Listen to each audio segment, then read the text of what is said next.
बच्चों, आज हम पढ़ेंगे कक्षा 10वीं के गणित विषय का अध्याय 1 वास्तविक संख्याएं और इसकी प्रश्नावली 1.1 आज हम करेंगे। तो इसका जो प्रश्न पहला है, निम्नलिखित संख्याओं का HCF ज्ञात करने के लिए यूक्लिड विभाजन एल्गोरिथ्म का प्रयोग कीजिए। तो यहाँ पर हम इस सवाल को जब हल करेंगे, इसके साथ ही हम समझ भी जाएंगे कि यूक्लिड विभाजन एल्गोरिथ्म का प्रयोग हमें कैसे करना है और उसके द्वारा हम HCF कैसे निकालेंगे। इसकी एक ही विधि है और आसानी से हम कर लेंगे।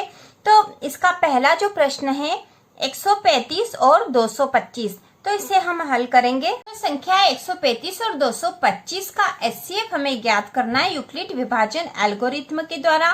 तो यूक्लिड विभाजन एल्गोरिथ्म का सूत्र है A बराबर BQ धन R। तो यहाँ BQ के बीच में गुणा का निशान है, तो A बराबर B गुणा Q धन R, ये इसका फॉर्मूला है, इसका सूत्र है, ये हमें पता होना चाहिए। A और B दो धनात्मक पूर्णांक संख्या है। यहाँ पर इस सूत्र में A और B दो धनात्मक पूर्णांक संख्या है, जैसे कि यहाँ पहले सवाल में दो धनात्मक पूर्णांक संख्याएं हमें दे रखी है 135 और 225। तो A और B ये दो संख्याएं हैं।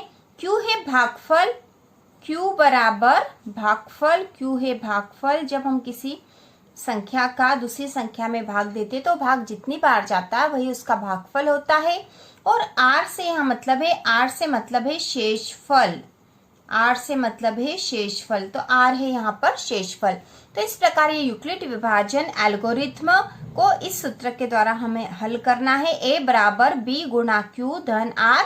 A और B दो धनात्मक पूर्णांक संख्या, और इस सवाल में हमें यहाँ पे A और B ये दो संख्याएं दे रखी है। तो यहाँ पे A बराबर होता है B गुणा Q धन R, तो A इन सबके बराबर है, इसलिए A बड़ा है। तो जब तो संख्याएं दे रखी है तो उसमें से हमें सबसे पहले सबसे बड़ी संख्या को A मानना पड़ेगा। तो यहाँ पे A होगा 135 और 225 में से A हम मानेंगे बड़ी संख्या को, मतलब 225 को। तो हम इसे इस प्रकार लिखेंगे 225 बराबर B हो गई 135 गुणा, अब Q कितना आएगा ये तो हमें पता करना पड़ेगा। तो हम यहाँ पर 225 में 135 का भाग लगाएंगे, जिससे हमें पता चलेगा कि भागफल कितना आएगा और शेषफल कितना आएगा। तो हम यहाँ पर लगा देते हैं 225 में हम 135 का भाग लगाएंगे। ठीक है, 135 का यदि दो बार भाग लगाएंगे तो ज्यादा संख्या हो जाएगी, जैसे 135 एकम 135 हो जाएगा। ठीक है, 135 एकम 135 ही होगा। और 135 का यदि दुगुना करेंगे, दो का गुणा करेंगे तो कितना आ जाएगा, 2 पंजे 10 की 0, 80 का 1, 2 तिया 6 और 1 7, 2 एकम 2, तो 270 हो जाएगा। तो 270 ज्यादा हो जाएगा क्योंकि यहाँ 225 है। तो हम एक बार भाग लगाएंगे, एक बार। ठीक है, जो एक बार भाग लगाया ये है भागफल, और यहाँ पे आ गए हैं 135, एक ही बार भाग लगाना हमें, 135 आया, 5 में से 5 गए तो 0 बचे। अब यहाँ पे है 2 और 3 घटाना इसमें से, तो यहाँ नहीं घटेगा, इधर से उधार लेंगे तो ये 2 से हो जाएंगे 12, 12 में से 3 घटाएंगे तो 9 बचेंगे, और यहाँ बच गया 1 क्योंकि इसने 1 उधार दे दिया था। तो 1 में से 1 गए तो हो गए 0, कुछ भी नहीं बचा। अब यहाँ पर 90 आ गया, ये 90 135 से छोटे हैं। ठीक है, 135 से छोटे हैं 90। तो हम पहली तो स्टेप यहाँ लिख लेंगे, पहली स्टेप हम इस आधार पर लिख सकते हैं, जैसे हमने लिख दिया 225 बराबर 135 गुणा 1, क्योंकि 135 में यहाँ पे Q क्या था, भागफल था, तो 135 गुणा 1 क्योंकि भागफल 1 आया, धन शेषफल कितना आया है 90, तो हम यहाँ लिख देंगे 90। ठीक है, तो ये एक स्टेप हमने लिख दी है। अब हम इसी को आगे हल करेंगे। अब क्योंकि यहाँ पे 90 जो है 135 से छोटी संख्या आ गई है, तो अब हम 135 में 90 का भाग लगाएंगे। इसी विधि से हमें करना पड़ेगा, 135 में हम 90 का भाग लगाएंगे। तो पहली स्टेप यह थी कि जो दो संख्या हमें मिली है उसमें हमें बड़ी संख्या में छोटी संख्या का भाग लगाना है। जो भागफल आएगा और जो शेषफल बचेगा उसे हमें इस तरह से लिख देना है। यदि शेषफल इस संख्या से छोटा आ रहा है तो हमें उस शेषफल का भाग उस संख्या में जो दूसरी हमारी धनात्मक पूर्णांक जो छोटी संख्या थी उसमें लगाना है। लेकिन यदि ये बड़ी संख्या आती, यदि यहाँ बड़ी संख्या आती इससे, तो हम इसका और आगे भी भाग लगाते जब तक कि छोटी संख्या नहीं आएगी या फिर जब तक कि 0 नहीं आएगा। ठीक है, तो अब हम 90 का भाग 135 में लगाएंगे। तो यदि 2 बार भाग देंगे तो 9 दूनी 18, 180 हो जाएंगे। तो हम यहाँ पर एक ही बार भाग लगाएंगे, ये है 90। ठीक है, 90 कम 90 हो गया, घटा देंगे 5 से 0 को घटाया तो 5 बचा है। अब यहाँ पे है 13 में से 9 घटाने हैं, तो 9, 10, 11, 12, 13, 4 बचे, 45 आ गया है। ठीक है, तो ये दूसरी स्टेप हो गई। ये छोटी संख्या मिल गई हमें, यहाँ पर छोटी संख्या मिल गई, तो हम दूसरी स्टेप लिख देंगे 135 बराबर। ठीक है, तो अब जो यहाँ संख्या थी उसी को यहाँ आगे लिख के करना पड़ेगा, क्योंकि हमने 135 में भाग लगाया शेषफल का। ठीक है, 135 में भाग लगाया शेषफल का, तो 135 बराबर 90 गुणा 1 धन शेषफल बचा है 45। अब यहाँ पर आएगा 90, तो 90 बराबर, तो 90 में हम अब यहाँ पे जैसे हमने ये सवाल कर रहे थे, ठीक है, यहाँ पर हम भाग लगा रहे थे, तो शेषफल आ गया था 45। 90 का भाग लगाया था हमने 135 में, और ये स्टेप हमने लिख दी थी, इसलिए हमने यहाँ लिख दिया था ताकि हमको समझ में आ जाए कि हमें ऐसा भी लिखना है यहाँ। अब यहाँ पे बचे हैं 45 जो कि 90 से छोटे हैं, तो अब हम 45 का भाग लगाएंगे 90 में। ठीक है, 45 का भाग लगाएंगे 90 में, तो 45 का पहाड़ा 2 बार बोलते हैं तो 90 आ जाता है, 45 दूना 90 होता है। ठीक है, तो ये यहाँ पर शेषफल 0 आ गया, कुछ भी नहीं बचा, तो ये हो गया हमारा सवाल पूरा। अब यहाँ पर हम लिखेंगे 90 बराबर 45 गुणा 2। ठीक है, 90 बराबर 45 गुणा 2 धन, अब शेषफल क्या है 0। ठीक है, तो 0 लिख दिया। अब ये हमारा सवाल पूरा हो गया। हमें यहाँ पर इस सवाल में एचसीएफ निकालना था, तो एचसीएफ सबसे आखिरी वाली जो स्टेप है, सबसे आखिरी वाली स्टेप है, उसमें जो बी आता है, ठीक है, जो बी आएगा, बी मतलब ए बराबर बी क्यू धन आर था, तो ये जो बी वाली जो संख्या आती यही इसका एचसीएफ होगा, जो सबसे आखिरी स्टेप में होगी। यदि किसी सवाल में 2 या 3 स्टेप नहीं होती, एक ही स्टेप होगी, तो उसी वाली स्टेप का जो बी वाली संख्या होगी, आगे वाली संख्या होगी गुणा वाली, वही उसका एचसीएफ होगा। तो इस प्रकार यहाँ पे 3 स्टेप थी, तो सबसे आखिरी वाली स्टेप का ही हम मानेंगे। तो यहाँ पे एचसीएफ बराबर हो जाएगा 45। ठीक है, ये सवाल था और ये हमने कर लिया है, आसान था ये। ठीक है, आपको समझ में आ गया होगा। इसी प्रश्न 1 का जो सेकेंड वाला क्वेश्चन है, दूसरा वाला जो प्रश्न है, उसमें 2 धनात्मक पूर्णांक संख्या हमें दे रखी है, 196 और 38,220। तो यहाँ पे भी हम उसी विधि से करेंगे। हमारे पास सूत्र है ए बराबर बी क्यू धन आर। ठीक है, बी क्यू के बीच में गुणा का निशान है, और यहाँ पे ए और बी 2 धनात्मक पूर्णांक संख्या है जो हमें सवाल में दे रखी है। क्यू भागफल है, क्यू बराबर भागफल है, और आर बराबर है शेषफल, आर बराबर है शेषफल। तो हम इसको हल करेंगे, तो ए कौन सी संख्या होगी, हमने पिछले सवाल में भी देखा कि जब 2 संख्याएं दे रखी है, 2 धनात्मक पूर्णांक संख्याएं दे रखी है, तो ए और बी हमें किसे मानेंगे, तो ए हम बड़ी संख्या को मानेंगे। तो इन दोनों संख्याओं में बड़ी संख्या है 38,220, ए होगी 38,220 और बी होगी छोटी संख्या 196। तो हम लिख देते हैं, तो ए के स्थान पर हम लिख देंगे 38,220 बराबर बी की जगह 196। अब इसके गुणा में आना चाहिए यहाँ भागफल और धन आना चाहिए शेषफल। तो क्या आएगा, इसके लिए हमें इसको करके देखना पड़ेगा। तो 38,220 में हम यहाँ कर लेते हैं, 38,220 में हमें 196 का भाग लगाना पड़ेगा। ठीक है, 196 का जब हम इसमें भाग लगाएंगे तो सबसे पहले हम देखेंगे कितनी बार जाएगा। 196 का क्या 2 बार भाग जाएगा, तो 196 का 1 बार गुणा करेंगे तो 196 ही आएगा। यदि 2 बार करते हैं तो 2 छंग 12 की 2, असिल का 1, 2 नम 18, 19 की 9, असिल का 1, 2 एकम 2 और 1 3, 392 हो जाएगा, जो कि ज्यादा हो जाएगा, तो हमें एक ही बार भाग लगाना है। तो 1 बार भाग लगाने पे आ जाएगा 196। अब हम इसको घटा देंगे, यहाँ से 1 उधार लेंगे, 12 हो जाएगा, 12 में से 6 गए तो 6 बचा, ठीक है। 12 में से 6 गए तो 6 बचा है। यहाँ पे 8 ने एक उसको उधार दिया था, 7 हो गया है।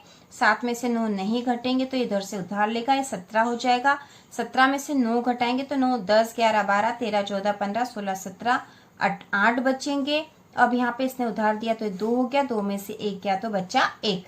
तो इस प्रकार यहाँ पे 196 का भाग लगाया है हमने 38,220 में, तो भागफल 1 आया। अभी हमें और करना है, तो यहाँ छोटी संख्या तो आ गई, लेकिन अभी और संख्याएं थी, ये बड़ी संख्या थी। तो एक बार भाग लगाने के बाद दूसरी संख्या ऊपर से उतार लेंगे तो बचेगा, जो संख्या आ जाएगी हो जाएगी 1862, 1862। तो 1862 में हमें फिर 196 का भाग लगाना है।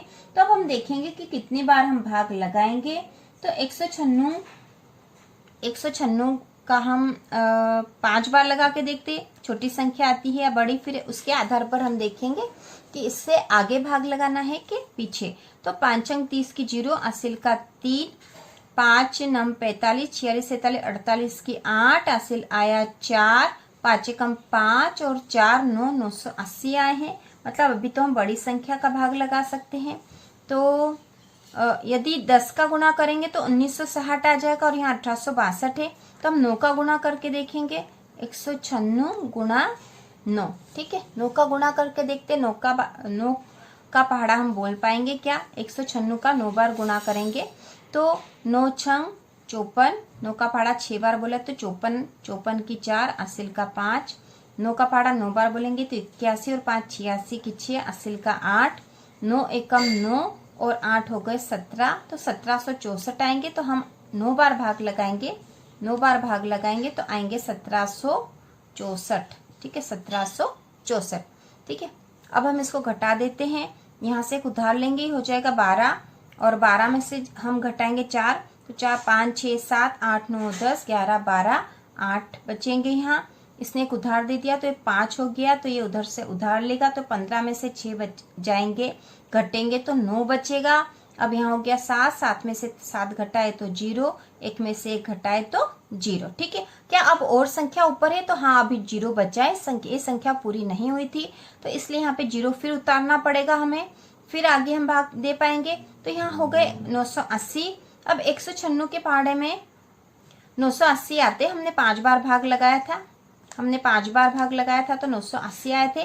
तो अब भाग जाएगा 5 बार, यहाँ आ जाएंगे 980। तो इस प्रकार ये एक ही संख्या से एक ही में हो जाएगा पूरा, क्योंकि बड़ी संख्या थी। अब हम इसको यहाँ सूत्र के रूप में लिख देंगे।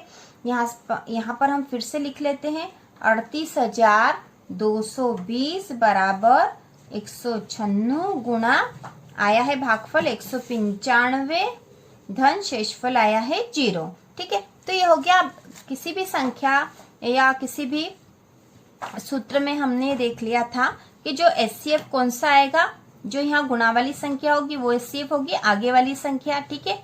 तो जो आगे वाली संख्या वही एचसीएफ होगी। तो यहाँ पे एचसीएफ होगा 196, क्योंकि यहाँ पे एक ही स्टेप में हो गया है, एक ही स्टेप में यहाँ पे हमें शेषफल 0 प्राप्त हो गया था, इसलिए इसी स्टेप में जो आगे वाली संख्या है गुणा में वही इसकी एचसीएफ होगी, इसलिए इसका एचसीएफ होगा। इसी प्रश्न का तीसरा सवाल है, 867 और 255, यहाँ दो संख्याएं हमें दे रखी है, हमारे पास वही वाला सूत्र है, a बराबर बी क्यू धन आर, जहाँ पे a और b दो धनात्मक पूर्णांक संख्या है जो हमें प्रश्न में दे रखी।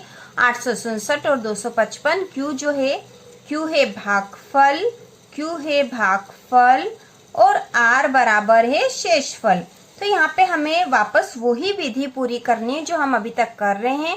तो a बराबर बी क्यू धन r में a और b दो संख्याएं दे रखी, तो a कौन सी संख्या होगी हमने पिछले सवाल में भी देख लिया था।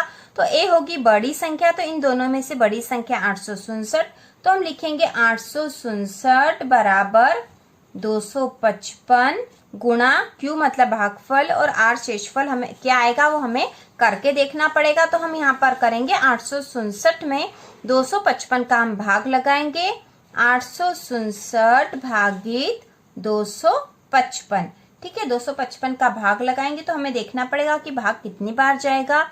2 तिया 6, 2 चौक 8, 4 बार में ज्यादा हो जाएगा, 3 बार भाग लगा के देखेंगे। 255 गुणा 3, 3 बचे 15 की 5, हासिल का 1 और 15 और 1 16 की 6, 80 का 1, 3 दूना 6 और 1 7। तो हाँ 3 बार चला जाएगा, ठीक है, 3 बार देंगे हम भाग तो 765 आएंगे। 765 आएंगे तो हम इसको घटा देते हैं। 7 में से 5 कम हो जाएंगे तो 6 और 7 2 बचे। 6 में से 6 कम हो जाएंगे तो 0 और 8 में से 7 कम होंगे तो 1 बचेगा। तो यहाँ पर आया है 102 और 102। अब यहाँ कोई संख्या नहीं, छोटी संख्या आ गई। तो हम ऐसी स्थिति में क्या करते हैं कि हम अब इस छोटी संख्या जो शेषफल आई है उसमें उसका भाग हम इस संख्या में लगाते हैं। तो हम इस एक स्टेप लिख लेते हैं यहाँ पे। तो 867 बराबर 255 गुणा 3 बार भाग गया तो गुणा 3 धन शेषफल बचा है 102। ठीक है, अब हम यहाँ पे इसके आगे के स्टेप करेंगे। 102 का भाग लगाएंगे हम 255 में। ठीक है, 102 का भाग लगाएंगे 255 है। तो ये हमने गुणा करा था वो हमने लिख दिया था यहाँ पर। ठीक है, ये अलग है, इसको हम अभी क्रॉस लगा देते हैं। तो 102 का भाग लगाएंगे 255 में, तो कितनी बार भाग लगाएंगे? 102 दूना हो जाएगा 204, तो 2 बार भाग चला जाएगा 204। ठीक है, तो 5 में से 4 गए तो 1 बचा, यहाँ 5, 2 में से 2 गए तो 0, तो यहाँ बच गए 51। ठीक है, 51। तो एक स्टेप और लिख देते हैं। तो यहाँ हम लिखेंगे 255 बराबर 102 गुणा 2 और शेषफल है 51, हम यहाँ लिख देंगे। ठीक है, अब इसको हम आगे करेंगे। 51 है, ठीक है, 51 का भाग लगाएंगे हम 102 में। 102 में हम भाग लगाएंगे, इसी विधि से हमें करना है। तो 51 दूना हो जाएगा 102, 51 दूना 102, 2 आए यहाँ पे, तो हम यहाँ पे अगली स्टेप लिख देंगे। 102 बराबर 51 गुणा 2 धन शेषफल कुछ भी नहीं बचा, 0 आ गया है। तो यहाँ पर एचसीएफ कितना होगा? तो ये सवाल जो है 3 स्टेप में हुआ है। 3 स्टेप में हुआ है, तो सबसे आखिरी वाली स्टेप में ये जो गुणा वाली संख्या आएगी यही एचसीएफ होगी। तो यहाँ हम लिखेंगे एचसीएफ बराबर 51, ये इसका आंसर है। एचसीएफ बराबर 51, यही इसका आंसर है। ठीक है, तो ये हमने प्रश्न नंबर 1 के तीनों सवाल कर लिए हैं। इसी तरह के और वीडियो देखने के लिए चैनल को सब्सक्राइब कीजिए और लाइक कीजिए।